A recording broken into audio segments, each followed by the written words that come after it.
My name is Guy Kawasaki. I am the managing director of an early-stage venture capital firm called Garage Technology Ventures. However, I'm not really here today to talk to you about venture capital. I'm here to talk to you about entrepreneurship and startups. A little bit about my background. I worked for Apple twice in my life. From 1983 to 1987, I was Apple's software evangelist. And I also worked from 1995 to 1997 when I was Apple's chief evangelist. My job essentially was to make sure that there was a lot of software for Macintosh.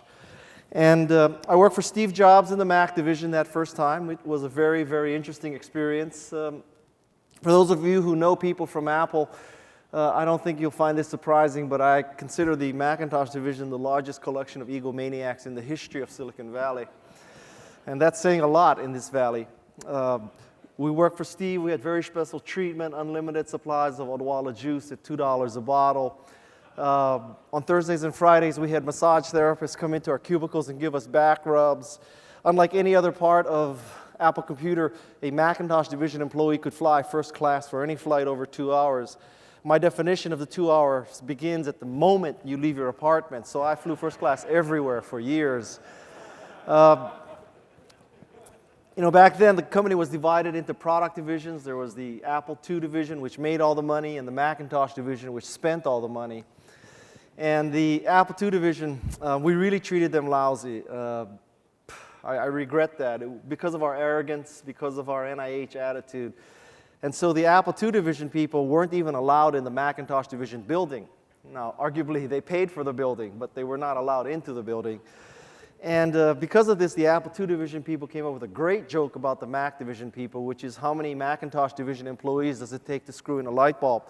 The answer is 1. The Macintosh division employee holds up the light bulb and expects the universe to revolve around him.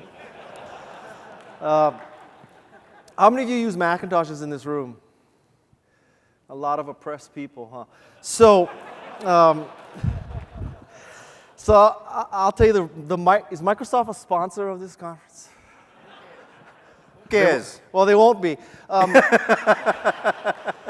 Microsoft version of this joke is how many Microsoft employees does it take to screw in a light bulb? The answer is none, because Bill Gates has declared darkness the new standard. Early in my career, I sat through many keynote speeches at Comdex, at Macworld Expo. I saw many, many high-tech CEOs speak.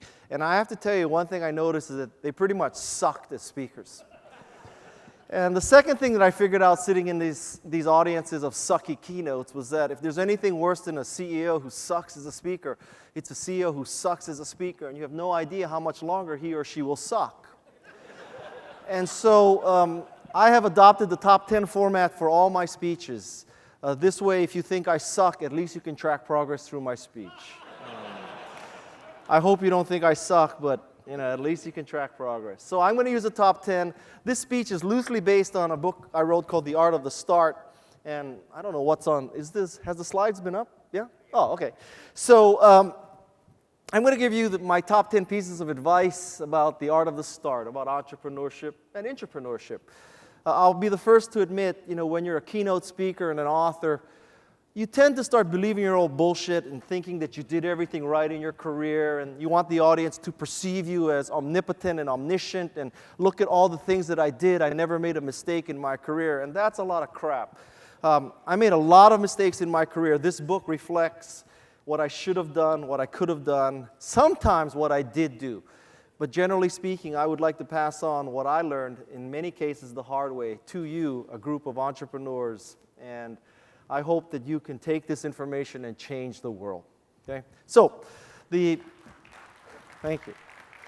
The first thing that I learned is that if you want to change the world, if you truly want to be a successful entrepreneur, the best reason to start a company is to make meaning, is to change the world. I think you can make meaning in fundamentally 3 ways. The first is to increase the quality of life. That's what the Macintosh division was all about. We wanted to make people more creative and more productive. The second way is to right a wrong. We thought that MS-DOS was immoral. It was wrong. It was a crime against humanity, and we had to fix that wrong. And the third thing that you can do to make meaning is to prevent the end of something good. Now, as a venture capitalist, I'll tell you that we meet many times with entrepreneurs, and they come in and they think they're saying what we want to hear, which is, we want to make money. We believe that with our P2P optimized Google AdWords revenue model, collecting millions of eyeballs, that we can quickly flip this company and sell it to Google or Yahoo or Apple or Microsoft. If they don't take us off the market in 18 months, then it's no problem. We'll go public. And when we hear that, it's just so depressing. It's so disappointing, because I figured out that the companies that are successful, they start out to make meaning, not to make money. So one tip for you, for those of you who are pitching VCs, talk about how you'll make meaning, because the theory goes, if you make meaning, you will make money. But if you start out to solely make money, you will attract the wrong kind of employees. Typically, when you say you're going to make money, you will attract MBAs and consultants. And there are no two worse kind of people for a startup than MBAs and consultants. The second point is to make a mantra for your organization.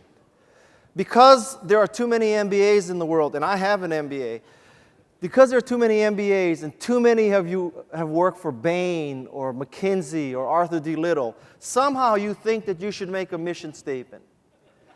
And the way you make a mission statement is typically this. You go on a 2-day off-site with the executive team. The executive team, the first day of this off-site, you're outdoors. You're at the Ritz-Carlton Half Moon Bay, for example, because that's why you go on these off-sites. So you go to the Ritz-Carlton Half Moon Bay, and there's a facilitator. And the first day, you create these cross-functional teams, and the facilitator says, all right, one of you from each team, come to the front. Everybody else, get behind him or her. Turn around, shut your eyes, open up your arms, and fall backwards into their arms, because we're going to build trust. You're going to learn that your teammates are there for you. So turn around, shut your eyes, spread your arms, and fall backwards. So after one day of this bullshit, the second day is you're out in a small room. There's a bunch of white papers, those tablets of papers, and there's a facilitator who knows nothing about your industry. And that facilitator is going to help you craft this mission statement. And this mission statement is going to be good for the shareholders, for the employees, for the customers. If HR is there, it's going to be good for the whales and the dolphins. It's going to take care of everything. And what happens is you get a mission statement like this. The mission of Wendy's is to deliver superior quality products and services for our customers and communities through leadership, innovation, and partnerships. Now, don't get me wrong, I love Wendy's. I have 4 children. By definition, I like Wendy's, okay? But I have to tell you, in all the times that I've eaten at Wendy's, it has never occurred to me that I am participating in something involving leadership, innovation, and partnerships. I dare say that if you ask Trixie or Biff working at Wendy's, what is the mission statement of Wendy's, not one could repeat this. I also dare say that not even the founder of Wendy's, Dave Thomas, could repeat this. I know that's not true because he's dead. This is a useless kind of statement. It's too long, it's not unique, it's not memorable. As an entrepreneur, someday when you have 15,000 employees, you're trading on NASDAQ, and you spend $2 million to build your annual report, fine, make a dumbass mission statement like this. But right now in the entrepreneurial stage, I submit to you, you should create a mantra, 3 or 4 words, a mantra. Of all audiences, not to be racist, you should understand what a mantra is. So, let's have some mantras here. The mantra of Wendy's should be healthy, fast food. In 3 words, Wendy's could explain to every employee and every customer what we stand for. Healthy, fast food. Admittedly, there was a woman here who thought she'd change Wendy's mantra to healthy finger food. But in the long run, it's healthy, fast food. FedEx has airplanes, they have vans, they have an incredible IT infrastructure. FedEx can tell you that your package is on the left side of the van, on the 3rd shelf from the bottom, traveling southwest on Highway 101 at 65 miles an hour in the 3rd lane from the right. That's what FedEx can tell you. But all of that technology and all that infrastructure is for peace of mind. That's what that company stands for, when you absolutely, positively want something someplace. Third example, Nike. Great customer slogan, just do it. But a mantra is for the employees. Why do you work here? Why do you exist? Authentic athletic performance. That's why Nike exists. And my favorite example is Target. Or where I'm from in Atherton, we call it Target. Because Target is not Price Club. You go to Price Club to buy 500 rolls of toilet paper in case there's a nuclear war and you can't get to the store for a few months. You go to Target to democratize design, to buy something of great design at an economical price. These are 4 companies, very successful. These are the kinds of mantras I want you to create for your organizations. Mantras, not mission statements. Now, I also want you to have the easiest, cheapest, and most expedient way to create a mission statement, because someday it may come to that. God bless you. Just remember me when you go public, all right? Now there's such thing as friends and family stock again. So, I will tell you how to get a great mission statement at no cost, no offsite, no McKinsey, no nothing, no facilitator, nothing, no pads of paper, magic marker, pens, nothing. You don't even have to look at advertising. Just go to the Dilbert Mission Statement Generator website. Because there, for absolutely no charge, you can get a great mission statement, a $25,000 mission statement like this. We exist to professionally build long-term, high-impact sources. I need to take a breath here. So that we may endeavor to synergistically leverage existing effective deliverables to stay competitive in tomorrow's world. Is that a mission statement or what? Huh? 25 grand. The third thing is to get going. Ironically, many entrepreneurs have a difficult time getting going because they want to be sure there's a market. They want to prove there's a market. They want to do focus groups, research, and all that crap. Tell you what, just get going. 3 key steps to getting going. First, as the Apple commercial said, think different. Don't do better sameness. Don't be content with doing things 10 or 15% better. Do things 10 times better. Let's go back in the printing business a few decades. Let's say you were the best letter quality printer company. And you decide one day you're going to be revolutionary. You're going to change the world. You're going to introduce 18-point Helvetica. Changing the world. That's not changing the world. A printer company, a letter quality printer company, would not be content with introducing more typefaces. A letter quality printer company would jump to the laser printer curve. That's what you need to do. When Jeff Bezos created Amazon, he didn't go from 250,000 titles in an analog bookstore to 275,000 titles in an analog bookstore. He went to 2.5 million titles in a digital bookstore. Think different. Second point, don't be afraid of polarizing people. Great products polarize people. If you try to create a product that appeals to everybody, 18 to 25, 25 to 35, 35 to 50, 50 to 75, 75 to dead, if you try to create this perfect product, you will create mediocrity. Do not be afraid to polarize. This is a picture of a Toyota Scion XB. You can have one of 2 reactions to this car. Either you think it's a very cool design, or you think, why did Toyota hire somebody who got fired from Volvo? Those are the only 2 conclusions. Harley Davidson, Macintosh, Netflix, TiVo, all those companies polarize people. I love TiVo because I love TV. There are advertisers who hate TiVo because I haven't watched an ad since Super Bowl Sunday. The third point of getting going is to find a few soulmates. The concept of the solo entrepreneur is vastly overrated and untrue. Steve Jobs had Steve Wozniak. Bill Gates had Steve Ballmer. You need soulmates. You need people to balance you off. If you're a great engineer, you need a great marketer. If you have the great marketing and engineering, you may need an operations person. If you're the youthful visionary, you'll need adult supervision. Balance yourself off. Balance yourself off. The 3 key points of getting going. The fourth point is define a business model. This is a step we all sort of forgot a few years ago. A minor detail. 3 key points to a business model. First, be specific.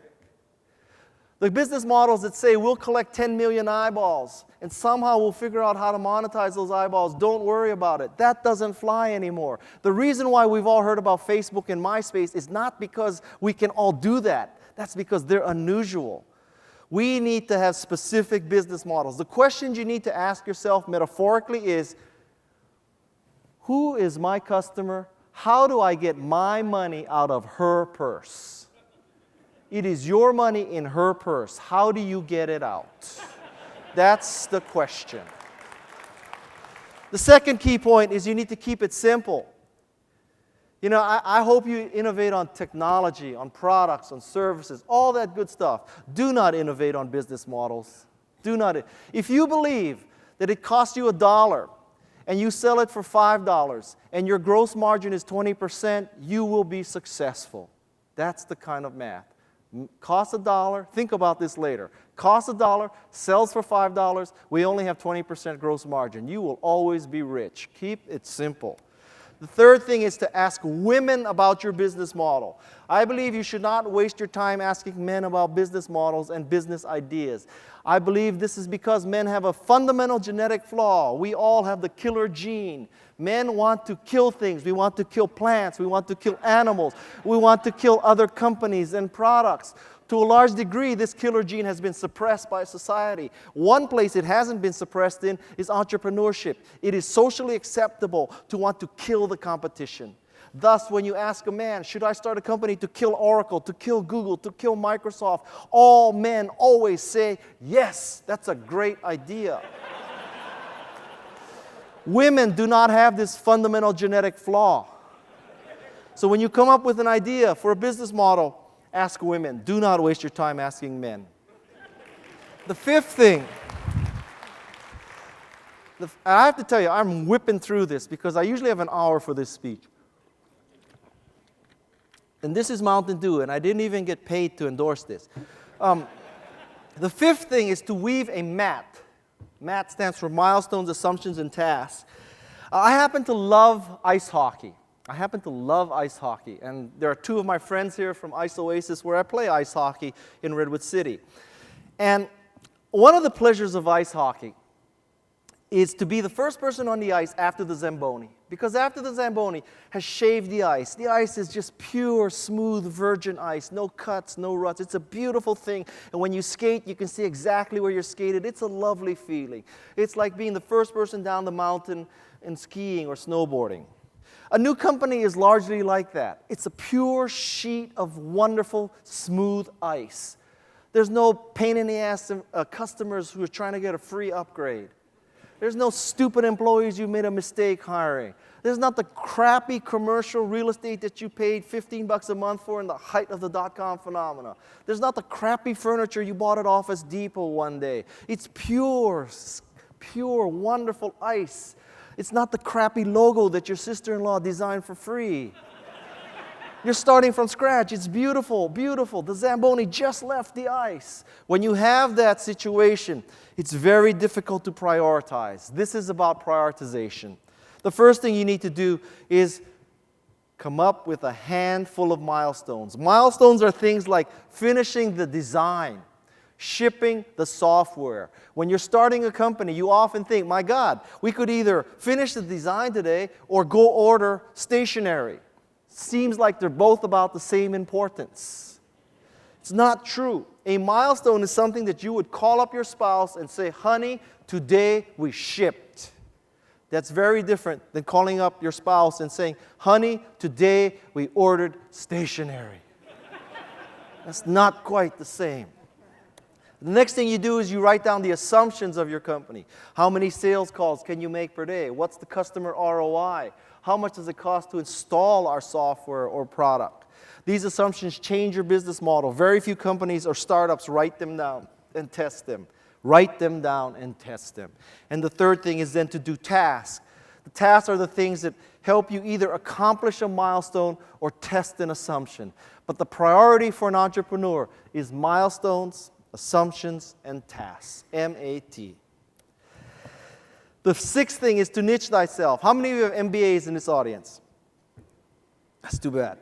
I will teach you all you need to know about marketing in one slide. You don't need to know anything else about marketing if you understand this next slide. Okay, this is the holy grail of marketing. I have saved you $25,000 in mission statement creation. Now I'm going to save you $100,000 in MBA. There are two axes on this graph. The vertical axis is your ability to provide a unique product or service. The horizontal axis is the value of that product or service to the customer. As you might suspect, this is going to be a 2x2 matrix. And I'll take the suspense away. We're going to end up high and to the right. Surprise, surprise. Let's go through the other corners first. In one corner, where you have great value to the customer, but you're not doing something unique, there you will always compete on price.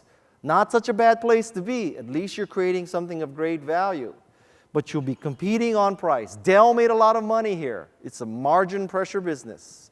The second place is where you create something of no value to the customer.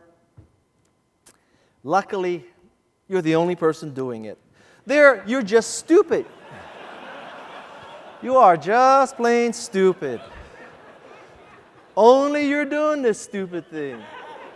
The next corner is even worse. That's the .com corner, because in that corner, not only are you producing something of no value to the customer, there are 16 other companies that VCs have funded to do the same stupid thing.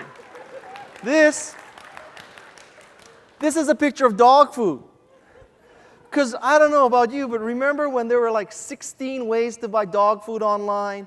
Every one of them, curve jumping, paradigm shifting, patent pending, SQL-based, Google AdWord optimized, P2P thing. Geez, just buy dog food online. There's only one problem with pets.com, mypets.com, epets.com, ipets.com, lastminutepets.com, induspets.com, you name it. There's only one problem. Yes, you could disintermediate. Maybe that was Julie Wainwright. Yes, you could disintermediate the stupid pet food store that had this analog presence, brick and mortar. There's only one problem. Sure, by taking this store out of the equation and being a digital store, you could reduce prices. The problem with it is that dog food weighs so damn much that the shipping and handling of the dog food costs more than the discount you could give. Hence, it had no value. That's the .com corner. The corner you want to be in is over here. It's high and to the right.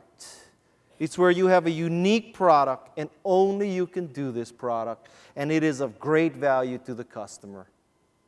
My example is Fandango. Fandango is an online movie ticket buying service. As I told you, I have 4 children. We love to go to movies. And you know, when we go to the opening show of Mission Impossible, we need to know before we go that we have a ticket. Because when you put 4 kids in a minivan, that takes 20 minutes. You don't want to get to the theater and see there's a line and it's sold out. You want to know before you go. Fandango enables you to print the ticket at home. High value. And in Northern California anyway, the only way you can get this ticket is Fandango. So I'm telling you, this is the holy grail of marketing. Every entrepreneur should understand this. If you're an engineer, you need to create the product that is unique and of great value to customers. If you're the marketing person, you need to be able to convince your customer that this is true. You need to be high and to the right. Yesterday, you heard Arnold Schwarzenegger talk, political speaker. I'll give you a political analogy. You want to be successful as an entrepreneur? From a marketing perspective, you need to be like our president, George W. Bush, high and to the right. Seventh thing.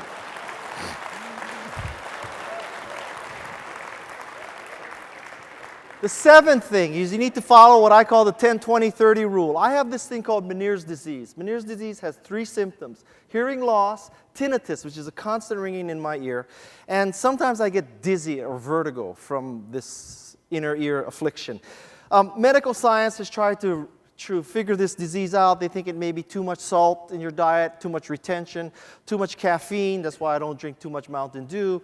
Too much stress, allergies. There's a bunch of theoretical medical reasons. I've tried to cure it with all of these, controlling all those factors. I will tell you, though, I have another theory about what causes Meniere's disease. I am a venture capitalist. By definition, it means that I have to listen to pitches day in and day out. And day in and day out, entrepreneurs come to me and they pitch me, and they have 60 slides in a pitch. And in that 60 slides, they're convincing me that all they need is 1% of the market, that they have first mover advantage, that they have patents pending, that they have a unique, proven team with a proven technology in a proven market. Every one of them, whether it's for shrimp farming, fabless semiconductor, social networks, every one of them says that. And because I have to listen to such crap, I have a ringing in my head. I'm going deaf and I get dizzy. So before there's an epidemic of Meniere's disease in the venture capital industry, I came up with the 10-20-30 rule. This is the 10-20-30 rule. You should have 10 slides in your PowerPoint pitch. 10, not 50. I don't care if you have curve jumping, paradigm shifting, P2P, Google AdWords, social network, optimized, SQL-based way to sell dog food online. 10 slides. That's all we can handle.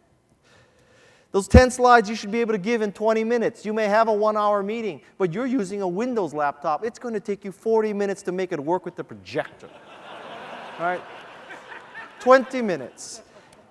And the smallest font you should use is 30 points.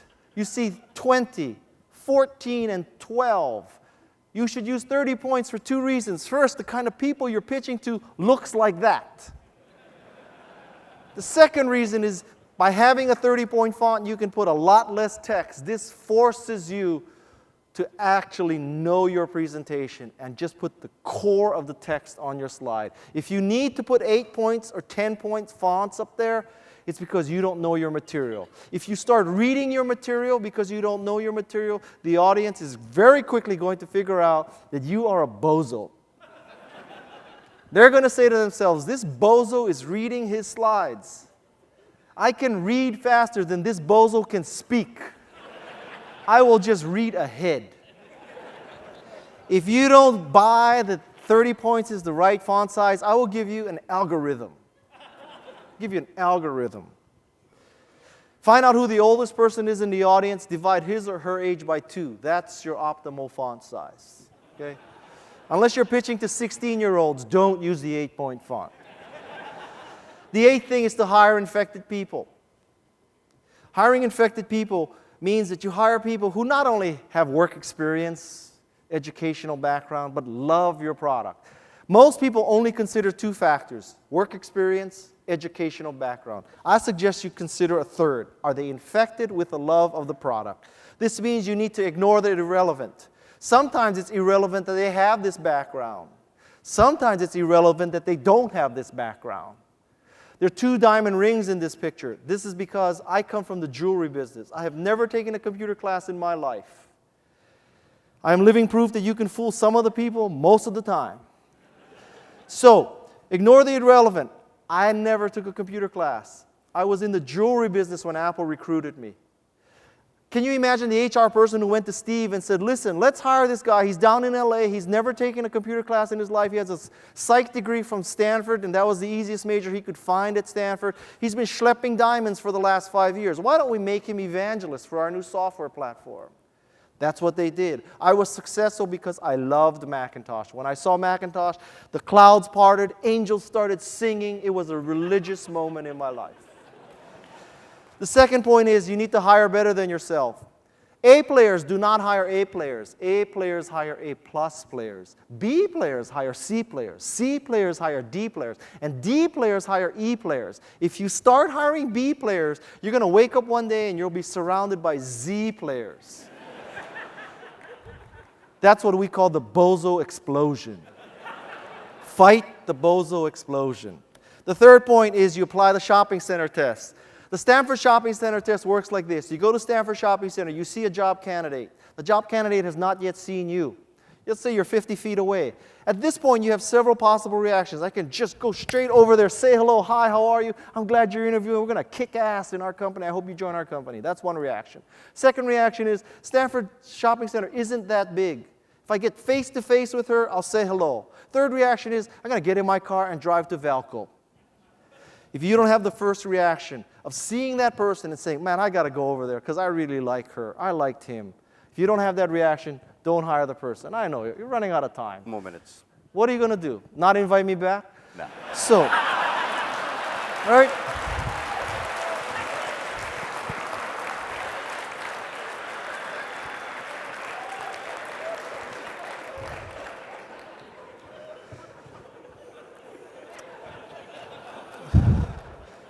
The next speaker is from Google. She has infinite money. What do you care? So, the ninth thing is you need to lower barriers to adoption. There are 3 key ways to lower the barriers to adoption. The first is to flatten the learning curve.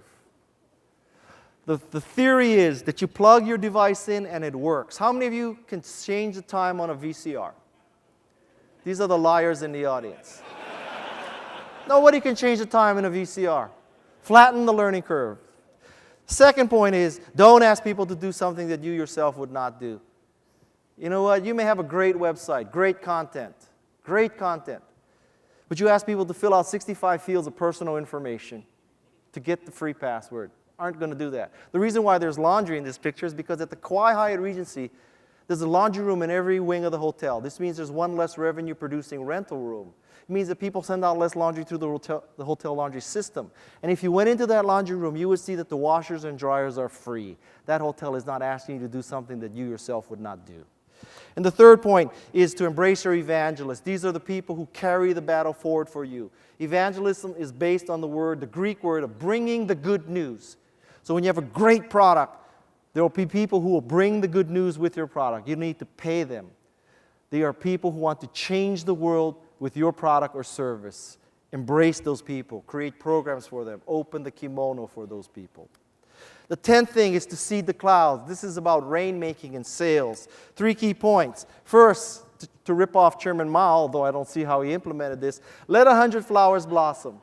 At the start of a revolution, at the start of your company, you may see people who are not your intended customer use your product in unintended ways. This makes many people freak out. My God, the wrong people are buying our products in large quantities. You know, we need to hire a new agency. We need to reposition our product because they're not the customer. For one thing, if you're an entrepreneur, the first lesson is when this happens, take the money. Take the money. Listen, Apple was supposed to have a spreadsheet database and word processing machine. It produced a desktop publishing machine by mistake. We didn't intend that. Desktop publishing saved Apple Computer. Aldous PageMaker was a gift from God to Apple Computer. And it saved Apple Computer. I believe in God. One of the reasons why I believe in God is there is no other explanation for Apple's continued survival. The second thing is you need to enable test drives to make sales. Let people take your product home, download it. Somehow you're saying to people, I think you're smart, and because I think you're smart, I'm going to enable you to test drive my product. The third way to break down the barrier is to find the true influencers. Many entrepreneurs believe that they need to work at the CXO level. I need to talk to the CIO, CTO, CMO, or CEO. I have found in my career that the higher you go in most large organizations, the thinner the air. The thinner the air, the more difficult it is to support intelligent life. So, as an entrepreneur, if you focus on CMO level people, CXO level people, you'll be dealing with the dumbest people. Look at tech support, secretary, administrative aides. Those people really do the work. They really are the key influencers. Find those people. And my 11th point, and I'm really going to go over time, I'm giving you a bonus to my friends at TiE. This is the 11th point. Don't let the bozos grind you down. They're going to try to grind you down. They're going to tell you it can't work, won't work. We don't need another search engine to Google. We don't need another search engine. Who thought we needed another search engine in 1995? I didn't. Don't let these bozos grind you down. There are 2 kinds of bozos. Slovenly, disgusting, stinky, nerdy, dandruff-covered loser of a person. That bozo says you can't succeed. It's easy to ignore that bozo. You look at that bozo, you say, why should I believe you? You're a loser. That's not the dangerous bozo. The dangerous bozo is skinny, dresses in black, drives a German car, Breitling watch, plays ice hockey, Macintosh PowerBook. You know, that's the dangerous bozo. That's the dangerous bozo. Because when that bozo tells you that you can't succeed, won't succeed, it's not necessary, you might be tempted to believe that bozo. Let me give you some documented bozosity to show you how dangerous bozosity is. I think there's a world market for maybe 5 computers. Thomas Watson, chairman of IBM, allegedly said this in 1943. 5 computers in the world. I have 5 computers in my house. I have all the computers Thomas Watson anticipated. This telephone has too many shortcomings to be seriously considered as a means of communication. The device is inherently of no value to us. Western Union, internal memo, 1876. What was Western Union going to do in 1877? Train everybody on the Morse code? But telephony had too many shortcomings. Western Union should be PayPal today. But how can you be PayPal today if you wrote off telephony? They wrote off telephony. There's no reason why anybody would want a computer in their home. Ken Olsen, founder of DEX, did this in 1977. How many have a computer in your house? I don't know why. Why don't you just drive down to the office and use Quicken on a mini computer? And then my final bozosity is my own bozosity. It's too far to drive, and I don't see how it can be a business. I said this to Michael Moritz from Sequoia Capital when he asked me, would you like to interview for the position of CEO of Yahoo? I told him this. At the time, my wife and I were married. Oh, obviously we're married. That's why she was my wife. My wife and I were living in San Francisco. We had one child, my son. My second son was in beta. In other words, she was pregnant. And I didn't want to drive from San Francisco to Menlo Park every day. It was like an hour each way. And I looked at what they were doing. It was a collection of Jerry Yang and David Filo's favorite websites. How can that be a business? Unproven team, unproven technology, unproven business model. Besides that, it was great. So I said this. Now, let's suppose I didn't say this. Let's suppose I took the interview. Let's further suppose I got the CEO job.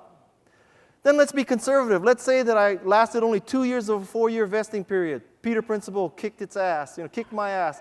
2 years into it, the board says, guy, you've done a great job, but we now need real adult supervision. We need someone from New York or Los Angeles who's worked with big media, who can take Yahoo to the next step. So we're firing you today. And I would have said, I hope you understand, I'm not a bitter, litigious person, but I am Asian American. You cannot fire me. Right? You try to fire me. It's just like pulling me off stage. You try. Let me ask you something. If Schwarzenegger went 8 minutes over, would you pull him off stage? Absolutely. All right. And I guarantee you, I'm giving them more information than Schwarzenegger gave. So.